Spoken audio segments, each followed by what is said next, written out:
Governments and legacy media have pushed to censor more and more. We're going to simplify our content policies and get rid of a bunch of restrictions on topics like immigration and gender that are just out of touch with mainstream discourse. Zuckerberg is a fraud, but it doesn't matter to these guys because they're going to go past November 5th. And if they get their way and Harris is awarded the victory, they're just going to be like, nothing to see here. And if Donald Trump wins, they'll come back and say, see, our companies tried to comply. What's going on, everybody? Welcome back to the channel. Hope all's good wherever you are.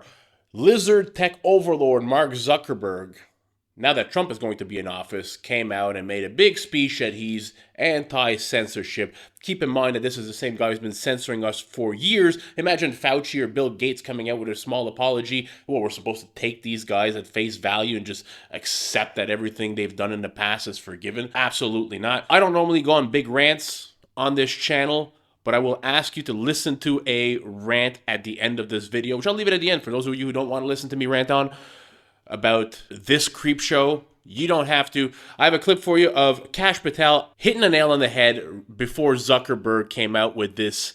Whoever wrote this for him, though, did a great job. And I'm going to tell you why at the end of the video. Let's get to Kash Patel and then Mark Zuckerberg's pro-free speech video, and then I'll give you my rant at the end. Let's go.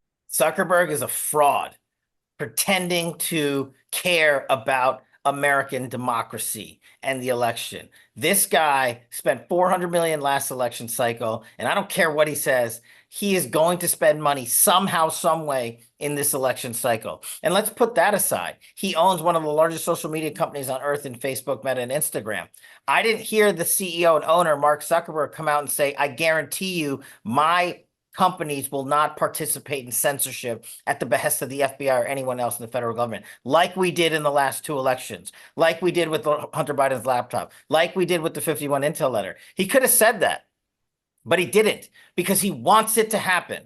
And as a sort of proactive, preemptive move to say, oh, I told you so, he came out to the media and said, oh, my bad, I'm sorry. But it doesn't matter to these guys because they're going to go past November 5th. And if they get their way and Harris is awarded the victory, they're just going to be like, nothing to see here. And if Donald Trump wins, they'll come back and say, see, our companies tried to comply. But it's BS. And Zuckerberg is the biggest fraud in big business. Hey, everyone. I want to talk about something important today because it's time to get back to our roots around free expression on Facebook and Instagram. I started building social media to give people a voice. I gave a speech at Georgetown 5 years ago about the importance of protecting free expression, and I still believe this today. But a lot has happened over the last several years. There's been widespread debate about potential harms from online content. Governments and legacy media have pushed to censor more and more. A lot of this is clearly political, but there's also a lot of legitimately bad stuff out there. Drugs, terrorism, child exploitation. These are things that we take very seriously, and I want to make sure that we handle responsibly. So we built a lot of complex systems to moderate content. But the problem with complex systems is they make mistakes. Even if they accidentally censor just 1% of posts, that's millions of people. And we've reached a point where it's just too many mistakes and too much censorship. The recent elections also feel like a cultural tipping point towards once again prioritizing speech. So we're going to get back to our roots and focus on reducing mistakes, simplifying our policies, and restoring free expression on our platforms. More specifically, here's what we're going to do. First, we're going to get rid of fact checkers and replace them with community notes similar to X, starting in the US. After Trump first got elected in 2016, the legacy media wrote nonstop about how misinformation was a threat to democracy. We tried in good faith to address those concerns without becoming the arbiters of truth. But the fact checkers have just been too politically biased and have destroyed more trust than they've created, especially in the US.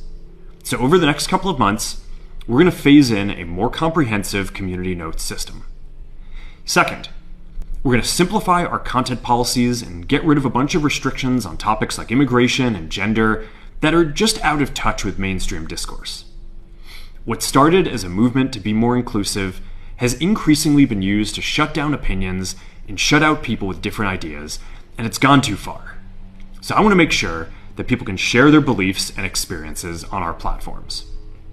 Third, we're changing how we enforce our policies to reduce the mistakes that account for the vast majority of censorship on our platforms. We used to have filters that scanned for any policy violation. Now, we're going to focus those filters on tackling illegal and high-severity violations. And for lower severity violations, we're going to rely on someone reporting an issue before we take action. The problem is that the filters make mistakes, and they take down a lot of content that they shouldn't. So by dialing them back, we're going to dramatically reduce the amount of censorship on our platforms. We're also going to tune our content filters to require much higher confidence before taking down content. The reality is that this is a trade-off. It means we're going to catch less bad stuff, but we'll also reduce the number of innocent people's posts and accounts that we accidentally take down. Fourth, we're bringing back civic content.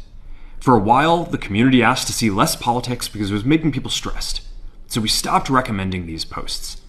But it feels like we're in a new era now, and we're starting to get feedback that people want to see this content again. So we're going to start phasing this back into Facebook, Instagram, and Threads while working to keep the communities friendly and positive. Fifth, we're going to move our trust and safety and content moderation teams out of California, and our US-based content review is going to be based in Texas. As we work to promote free expression, I think that it will help us build trust to do this work in places where there is less concern about the bias of our teams. Finally, we're going to work with President Trump to push back on governments around the world that are going after American companies and pushing to censor more. The US has the strongest constitutional protections for free expression in the world. Europe has an ever-increasing number of laws institutionalizing censorship and making it difficult to build anything innovative there. Latin American countries have secret courts that can order companies to quietly take things down. China has censored our apps from even working in the country. The only way that we can push back on this global trend is with the support of the US government. And that's why it's been so difficult over the past 4 years when even the US government has pushed for censorship. By going after us and other American companies, it has emboldened other governments to go even further.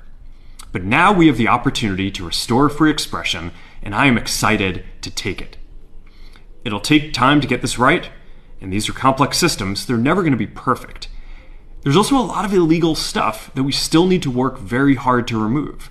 But the bottom line is that after years of having our content moderation work focus primarily on removing content, it is time to focus on reducing mistakes, simplifying our systems, and getting back to our roots about giving people voice. I'm looking forward to this next chapter. Stay good out there, and more to come soon. Yeah, Mark Zuckerberg suddenly cares about free speech, using phrases like the legacy media. This is the dude that was working in tandem with them, it seems, with the mainstream media, with government to censor information, to shadow ban people, me being one of them, to tamp down quote-unquote misinformation on all of his platforms. And now he wants to see if he can change that and go back to his roots of free speech because he made some weird speech at Georgetown once? This is the lizard that has been censoring you for how many years now, and now he's changing his tune? And sure, it's a win to some degree that these guys now, because of Trump, are coming out and they're having to, change their tune on this stuff and correct some of the crap that they've done in the past, that now we can vocalize our opinion without being punished by our tech overlords. But what about all the times where he was doing that? And now he's blaming it on complex systems. We built our systems way too complex, and they just happened to make a bunch of mistakes. That's what happened. We weren't censoring you at all. The system was too complex. But in the past, they weren't saying that.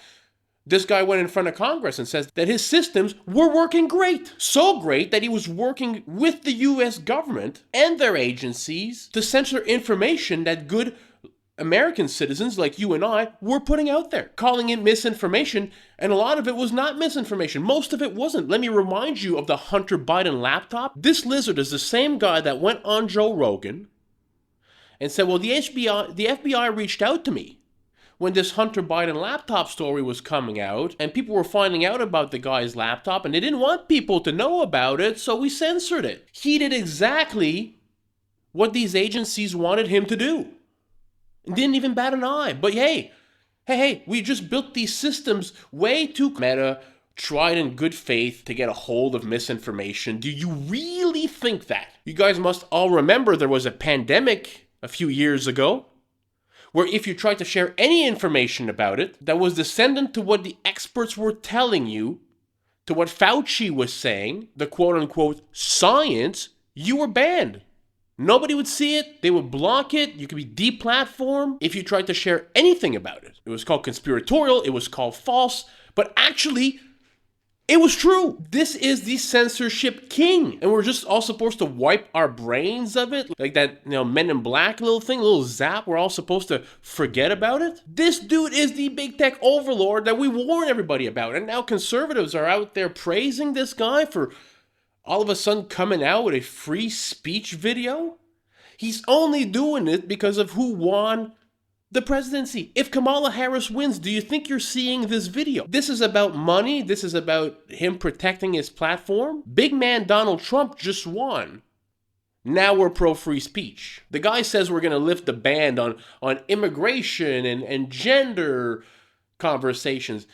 Obviously, he's already gone through all the political throes of this. The people have voted. It's been vocalized through voting, through who won the presidency this year, what people want. This is a guy who was involved in election interference, hiding the Biden laptop, censoring anything good about Trump. What was that company he hired? Cambridge? This dude is a fraud. This is a guy who whoever's in office is going to follow through. He's going to push leftist ideology.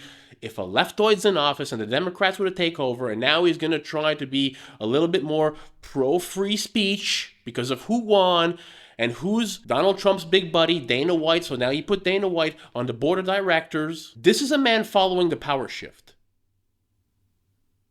Whoever wrote this speech for him did a terrific job, because what he's trying to tell you is that, hey, if ever you were censored by Meta, by us, hey, it was a mistake. Our systems were complex. We would never purposely censor anybody for their opinion.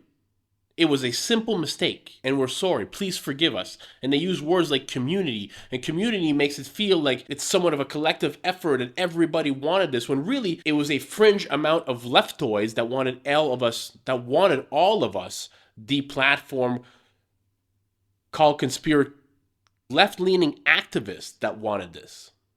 That's why they censored us. It wasn't a mistake by the algorithm of Meta because their systems were too freaking complex. Again, I'm telling you, if Kamala Harris wins the election, we're not seeing this message. Sorry to rant on so much, but this guy ain't it. Okay? Zuckerberg ain't it. I hope you all enjoyed this video. If you did, smash that thumbs up button for your boy. Consider subscribing to the channel. Help it grow. Catch you all in the next video. Peace out, everybody.